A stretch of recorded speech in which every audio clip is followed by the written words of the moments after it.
Ата, мына жүрген адам туған әжем емес екен. Олай болса, менің өз әжем қайда? Деген қыстығып.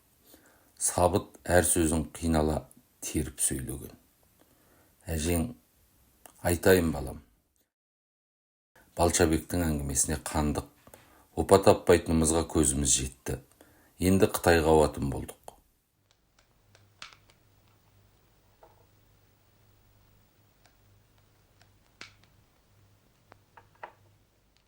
Осының алдында ғана бірнеше рет көш бастап өткенбіз.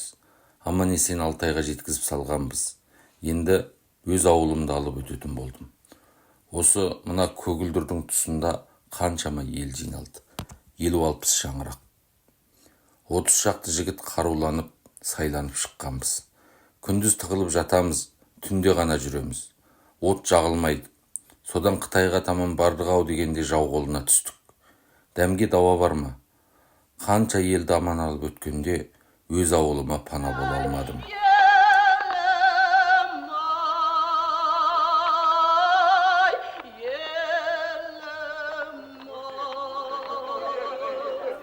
Таң алды болатын.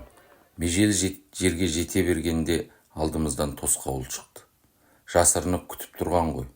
Дүркінмен атқанда жанымдағы 30 жігіт қаруын да суырып үлгермей аттың бауырына түсті.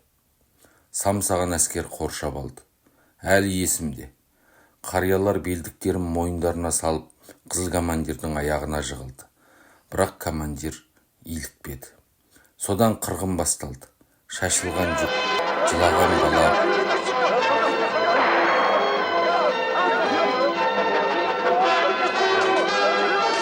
Құдай ондайды көрсетпей ақ қойсын құлыным.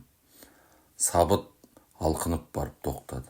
Дірілдеген саусақтарымен омырау түймесін ағытқан. Әжең сол жерде оққа ұшты жарығым. Базаралы екеуміз ғана аман шықтық.